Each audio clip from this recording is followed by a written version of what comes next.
அஸ்ஸலாமு அலைக்கும் வரஹ்மத்துல்லாஹி வபரகாத்துஹு. அன்புக்குரிய சகோதர சகோதரிகளே, இன்றைய காலகட்டத்திலே நாம் எல்லாரும் தேடக்கூடிய ஒரு அதிமுக்கியத்துவம் வாய்ந்த விஷயம் என்று ஒன்று இருக்குமேயானால் அது ஆரோக்கியமான வாழ்க்கை தான். நோய் நொடிகள் இல்லாமல், மருத்துவமனையினுடைய அதிகபட்சமான செலவுகள் இல்லாமல், படுத்த படுக்கையில் ஆகிவிடாமல், உடலினுடைய உள் உபாதைகளினால், உடலினுடைய உள் உறுப்புகளுடைய செயல்பாடுகளினால், அதனுடைய இயக்கத்தில் ஏற்பட்ட தடையினால் ஏற்பட்ட உபாதைகள், பிரச்சனைகள், இந்த மாதிரியான அடுக்கிக் கொண்டே போகலாம். எக்கச்சக்கமான நோய்களோடும் பிரச்சனைகளோடும் உடல் ஆரோக்கிய கேடோடும் இன்றைக்கு நிறைய மனிதர்கள் தவித்து கொண்டிருக்கக்கூடிய சூழலை நம்மால் பார்க்க முடிகிறது. அப்போ ஆரோக்கியம் இன்னைக்கு எல்லாத்துக்கும் தேவை.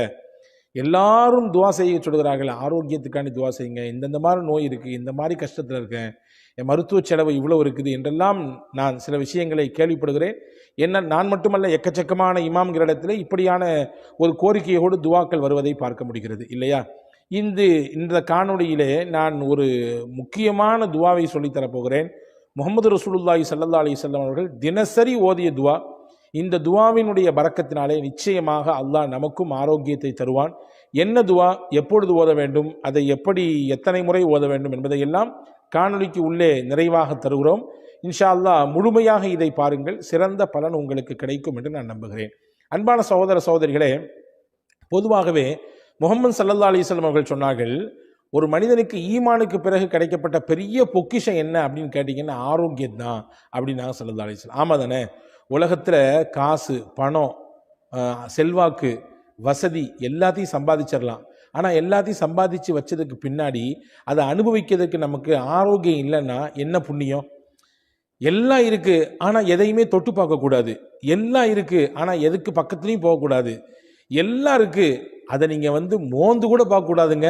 அப்படின்ற ஒரு நிலையில் நம்முடைய உடல் கண்டிஷன் இருந்துச்சுன்னா எல்லாம் இருந்து என்ன புண்ணியம் இல்லையா? அப்போ அன்பான சகோதரர்களை, நிறைய நபர்களுக்கு ஆரோக்கியத்தை பற்றி உண்டான ஒரு அவேர்னஸே இல்லை. சொல்லப்போனால் அந்த ஆரோக்கியத்தை இழந்ததற்கு பிறகுதான், ஆஹா இப்படி செஞ்சிட்டோமே, இந்த மாதிரிலாம் செய்யக்கூடாதுன்னு சொன்னாங்களே செஞ்சிட்டோமே, இப்போ தவிச்சுக்கிட்டு இருக்கிறோமே அப்படின்ற மாதிரியான ஒரு நிலைப்பாட்டுக்கு வர்றாங்க. இப்ராஹிம் பின் அதுகம் ரதியல்லாஹு அன்ஹு என்று சொல்லக்கூடிய ஒரு சிறந்த இறைநேச பெருமகனார் அவங்க சொன்னாங்க, பொதுவாகவே எப்போ மனுஷனுக்கு அருள் புரியும்னா, எப்போ அல்லாஹ் நம் மீது வழங்கியிருக்கக்கூடிய அந்த அருள் கிருபை ஒருத்தனுக்கு விளங்கும்னா அதனுடைய ஆப்போசிட்டை பார்க்கும்போது தான் புரியும்னாங்க. ஒரு விஷயத்தினுடைய ஆப்போசிட்டை பார்த்தா தான் உனக்கு அல்லாஹ் எவ்வளோ பெரிய கிஃப்டை கொடுத்துருக்கான், எவ்வளோ பெரிய சிறப்பை கொடுத்துருக்கான், எவ்வளோ பெரிய அருளை நீ சுவைச்சிக்கிட்டு இருக்கன்றது புரியும். உதாரணமாக சொல்கிறேனே, வெயிலில் நின்னாதான் அதுக்கு நேர் ஆப்போசிட் என்ன, நிழலினுடைய அருமை தெரியும் இல்லையா? கோடை காலத்துக்கு வந்தாதான் மழையினுடைய அருமை நம்மிலே பலருக்கு தெரிகிறது இல்லையா? அதே மாதிரி இழப்புக்கு வந்தாதான், இழப்பின் சமயத்தில் தான் நம்ம லாபகமாக இருக்கும் பொழுது ஏற்பட்ட நிலைப்பாட்டினுடைய உண்மைத்தன்மை நிறைய நபர்களுக்கு புரிய வருது. அதே மாதிரி தான் நோயினுடைய வாசலுக்கு வந்தாதான் ஆரோக்கியத்தினுடைய அந்த விலை மதிப்பற்ற சூழல் நமக்கு புரிகிறது. எனவே அன்பான சகோதரர்களே, நாம் ஆரோக்கியத்தை இழந்து விட்டோமே, இப்படி ஒரு நோயில் இருக்கிறோமே, இப்படியான ஒரு மருத்துவ செலவோடு டெய்லி கடந்து போராடிட்டு இருக்கிறோமே, இதுக்கெல்லாம் ஒரு விடிவு காலமே வராதா? இதுக்கெல்லாம் நமக்கு ஒரு சரியான ரூட்டே கிடைக்காதா என்பன போன்ற அந்த அவநம்பிக்கையோடு இருப்பதை முதலில் நீங்கள் கைவிடுங்கள். நிச்சயம் எல்லாத்துக்கும் தீர்வு இருக்கு. தீர்வு இல்லாமல் இல்லை. ரசூலுல்லாஹ் சொன்னாங்க, எந்த ஒரு நோயாக இருந்தாலும் அதற்கும் அல்லாஹ் ஒரு மருந்தை வைத்திருக்கிறான். மருந்தில்லாத நோய்களே இல்லை. எனவே எல்லா நோய்க்கும் மருந்துண்டு என்று நம்புங்கள். வெளியிலிருந்து உட்கொள்ளக்கூடிய மருந்துகள் எப்படி அவசியமோ அதே போன்றுதான் ஆன்மீக மருந்தும் அவசியம். நம்முடைய மனதிற்கு, நம்முடைய திடமான உறுதியான எண்ணத்திற்கு, நம்முடைய தன்னம்பிக்கைக்கு, இறை நம்பிக்கைக்கான ஒரு மருந்து தான் ஆன்மீக மருந்து. அது குர்ஆனும் முஹம்மது நபி ஸல்லல்லாஹு அலைஹி வஸல்லம் அவர்கள் கற்றுத்தந்தது.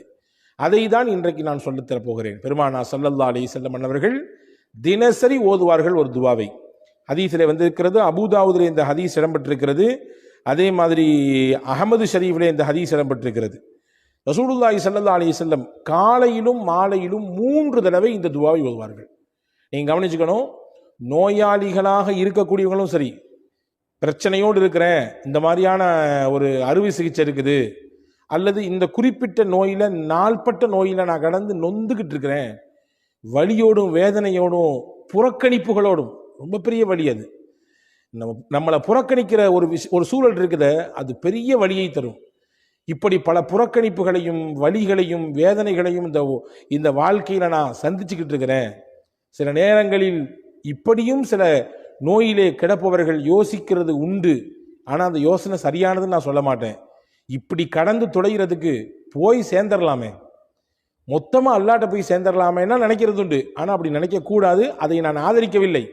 அல்லாவிடத்திலே ஆரோக்கியத்தை கேட்க வேண்டும், அல்லாவிடத்திலே நிவாரணத்தை வேண்ட வேண்டும், அல்லாவிடத்திலே இந்த நோய்க்கான தீர்வை தா அல்லாஹ் என்று கேட்க வேண்டும், அல்லாவிடத்திலே ஷிஃபாவை கேட்க வேண்டும். அதுதான் நமக்கு மார்க்கம் கற்று தந்திருக்கிறது. நிச்சயமாக நாம் தொடர்ச்சியாக கேட்கும் பொழுது நிச்சயம் அல்லாஹ் தருவான். அதில் நம்பிக்கை இழக்கக்கூடாது. அப்போ ரசூலுல்லாஹ் ஒவ்வொரு நாளும் 3 தடவை ஓதுவார்கள். காலையிலே 3 தடவை, மாலையிலே 3 தடவை.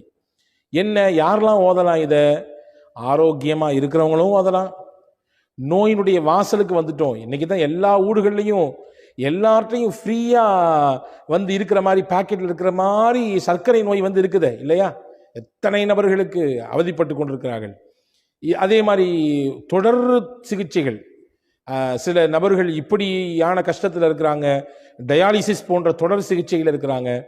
சில சகோதரர்கள் கேன்சர் போன்ற நோய்களுக்கு தொடர் சிகிச்சையில் இருக்கிறாங்க. சில சகோதரர்கள் இன்னும் சில சொல்ல முடியாத நோய்களுக்கு சிக்கி தவித்து அதனுடைய தொடர் மருத்துவத்தில் இருக்காங்க. மருத்துவம் செய்வது நம்முடைய பொறுப்பு, நம்ம செய்ய வேண்டிய விஷயம்.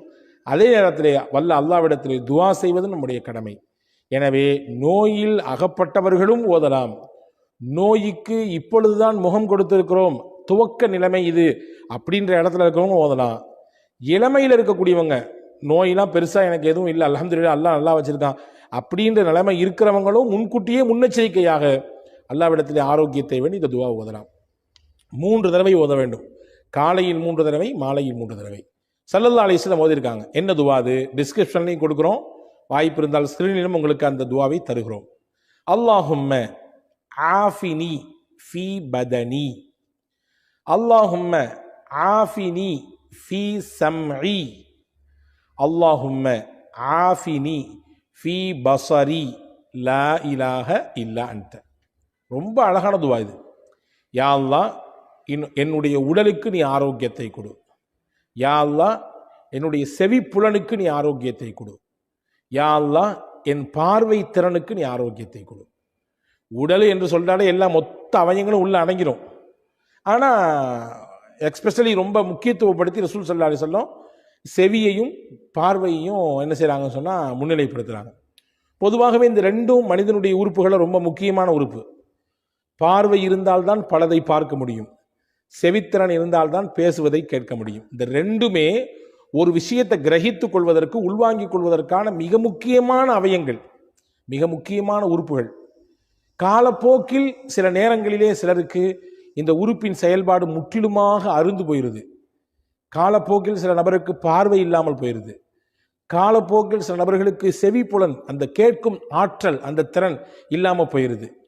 எனவே அதை முக்கியத்துவம் படுத்தி ரசூல் ஸல்லல்லாஹு அலைஹி வஸல்லம், யா அல்லாஹ், என் உடம்புக்கு நீ ஆரோக்கியத்தை தரணும், என்னுடைய பார்வைக்கும் என்னுடைய செவி புலனுக்கும் நீ கொடுக்கணும்னு கேட்டாங்க. லா இலாஹ இல்லா அன்த, உன்னை தவிர வணங்குவதற்கு தகுதியானவன் யாருமே இல்லை. இந்த துஆவை ரசூலுல்லாஹ் என்ன செய்வாங்களாமா, டெய்லி காலையில் 3 தடவை ஓதுவாங்களாம், மாலையில் 3 தடவை ஓதுவாங்களாம். இந்த துஆவை பற்றி எழுதும் பொழுது பெருமக்கள் சொல்றாங்க, யார் இதே நம்பிக்கையோடு, ரசூலுல்லாஹ்வுடைய பரக்கத்தான நாவிலிருந்து வந்த துஆ இது, ரசூலுல்லாஹி ஸல்லல்லாஹு அலைஹி வஸல்லமுடைய திருநாவினால் தினசரி மொழியப்பட்ட ஓதப்பட்ட துஆ இது. அந்த நம்பிக்கையில், அந்த யகீனோடு எவரொருவர் இந்த துஆவை தினசரி 3 முறை, காலையிலும் 3 முறை, மாலையிலும் ஓதி வருகிறாரோ, நிச்சயமாக அல்லாஹ் அவருக்கு ஏற்படுத்தி இருக்கக்கூடிய அந்த சுகவீனத்திலிருந்து மாற்றத்தை தருவான். அவருக்கு ஏற்பட்டு போயிருக்கக்கூடிய ஆரோக்கிய கேடிலிருந்து அவர் வெளியே வருவார். எதிர்காலத்தில் அவருக்கு ஒரு ஆரோக்கிய கேடு அல்லது உடல் சுகவீனம் அல்லது இந்த மாதிரியான ஆரோக்கியத்தில் பிரச்சனை என்று இருக்குமே ஆனாலும் கூட இந்த துஆவின் பரக்கத்தை கொண்டு வல்ல அல்லாஹ் அதையும் தடுப்பதற்கு வல்லமை மிக்கவன் என்று எழுதுகிறாங்க. எனவே அன்பான சகோதரர்களே, அருமை சகோதரிகளே, தாய்மார்களே, இந்த துஆவை நீங்கள் எழுதி எடுத்துக்கொள்ளுங்கள். ரொம்ப ஷார்ட்டான துவா தான், சிம்பிளான துவா தான். மனநமிட்டு கண்டிப்பாக ஓதி வருங்கள். எவ்வளவு பெரிய நோயாக இருந்தாலும், எவ்வளவு நாள்பட்ட வியாதியாக இருந்தாலும், படுக்கையில் கிடக்கக்கூடிய அடுத்தவர்களுடைய உதவியை தேடித்தான் இருக்க வேண்டும் என்ற நிலையில் இருக்கிற நோயாக இருந்தாலும் நிச்சயமாக அல்லாஹ் மாற்றுவதற்கு வல்லமை மிக்கவன். ஒரு விஷயத்தை மட்டும் நீங்கள் ஞாபகத்தில் வச்சுக்கணும். ஐயூப் அலைஹிஸ்ஸலாம் படுத்த படுக்கையாக இருந்தார்கள். படுத்த படுக்கையாக இருந்தாங்க. பல்லாண்டுகள் இருந்தார்கள். அவங்களுடைய உடம்பிலிருந்து அப்படியே புழுக்கள் வெளியாகும். உடம்பெல்லாம் அந்த துர்வாடையினால அக்கம் பக்கத்தில் கூட யாரும் இருக்கிறதுக்கு சகிச்சிக்கலை, அவங்கள வச்சுக்கிறதுக்கு சகிச்சிக்கலை. ஊரை விட்டு வெளியே அனுப்பிட்டாங்க. அவுட்டரில் போய் நீங்கள் இருங்கன்னு சொன்னாங்க. அவ்வளவு நோய். அப்போ நீங்கள் பார்த்துங்க, அதை மாதிரிலாம் நமக்கு எல்லாம் நோய் தரலையே. ஊரை விட்டு ஒதுக்கி வைக்கிற அளவுக்கு, வீட்டை விட்டு வெளியே போங்கடா, உங்கள் கூட நாங்கள் யாருமே குடும்பம் நடத்த மாட்டோம் சொல்லி மனைவிமார்கள்லாம் கூட ஓடிட்டாங்க, ரஹீம் மாமாவை தவிர. சொந்த பந்தம் யாரும் பக்கத்தில் வரல. அந்த மாதிரியான நோயெல்லாம் நமக்கு இல்லையே. அப்படி நோயிலே இருந்த சமயத்திலும் கூட நம்பிக்கை இழக்காமல், மனம் தளராமல், இந்த வார்த்தை நல்லா கவனிக்கணும், மனம் தளராமல், இறைவனின் மீது இருக்கக்கூடிய நம்பிக்கையை இழக்காமல் போராடினாங்க. வாழ்க்கைனா போராடணுங்க. போராடி இருந்தால்தான் நம்மிடத்தில் இருக்கக்கூடிய அந்த எதிர்ப்பு சக்தி அணு இருக்குதுல்ல, அது வீரியம் பெறும். எப்போ ஒருத்தருக்கு போராட்ட குணம் இல்லையோ அவர்கிட்ட இருக்கக்கூடிய அந்த எதிர்ப்பு சக்தி ஆற்றல் இருக்க குறைஞ்சு போயிடும். போராடணும், எல்லாத்தோடும் போராடணும். போராடத்தான் நம்முடைய இரத்தத்தில் இருக்கக்கூடிய அந்த சிகப்பணுக்களுடைய ஆற்றல் பெருகும் இல்லையா? எனவே அன்பான சகோதரர்களே, ஹஜ்ரத் அய்யூப் அலைஹிஸ்ஸலாம் போராடினாங்க. கடைசி வரைய நம்பிக்கை இழக்காமல் இருந்தாங்க, மனம் தளராமல் இருந்தாங்க. அவ்வளவு பெரிய நோய் எந்த மருத்துவத்துக்கும் போல.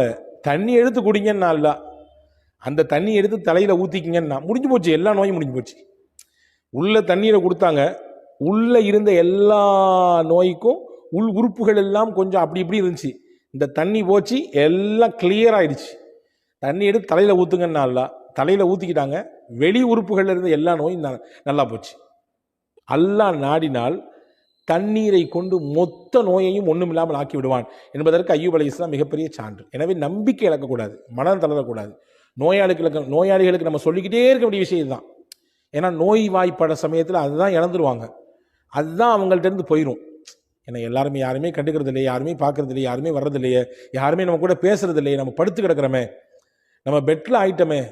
எல்லாரும் நம்ம நல்லா இருக்கும்போது வந்து பேசினாங்க, வந்து கூப்பிட்டாங்க, வந்து பார்த்தாங்க, 4 இடத்துக்கு நம்ம கூட்டு போனாங்க. இப்போ யாருமே வந்து பார்க்கறது இல்லையே, யாருமே பேசுறது இல்லையே அப்படின்ற ஒரு எண்ணப்பாடு அவங்க ஒரு குறிப்பிட்ட தடவை அதை திரும்ப யோசித்து தங்களுக்கு தாங்களே தாழ்வு மனப்பான்மை கொள்ளக்கூடிய சூழலுக்கு தள்ளப்படுறாங்க. ஒரு பொழுது இழக்க வேண்டாம். யார் பார்த்தாலும் பார்க்காட்டியும், யார் பேசினாலும் பேசாட்டியும், நான் என்னை படைச்ச ரப்பிட்ட பேசிட்டே இருப்பேன். அவன் என்னை பார்த்துக்கிட்டே இருக்கான், நிச்சயம் என்னை கைவிட மாட்டான். மனம் தளராமல் இருங்கள். இது நான் உங்களுக்கு சொல்வதனுடையாக எனக்குமே சொல்லிக் கொள்கிறேன். நாளைக்கு எனக்கும் ஒரு நோய் என்றால் நானும் இந்த எண்ணத்தோடு தான் இருக்க வேண்டும். மனம் தளராமல் போராட வேண்டும். இந்த துவாவை ஓதுங்கள். நிச்சயம் வல்ல அல்லாஹ் நிச்சயமாக அதிலிருந்து வெளியே வருவதற்கான வாய்ப்பை தருவான். வல்ல அல்லாஹ் உங்களுக்கும் எனக்கும் சிந்திக்கக்கூடிய, அதன்படி தொடர்ந்து செயலாற்றக்கூடிய நல்ல தௌஃபீக்கை, நாயகத்தின் வழியிலே நிலைத்து வாழக்கூடிய நல்ல வாய்ப்பை அல்லாஹ் உங்களுக்கும் எனக்கும் எல்லா மக்களுக்கும் வழங்குவானாக. ஆமீன். வஸ்ஸலாம்.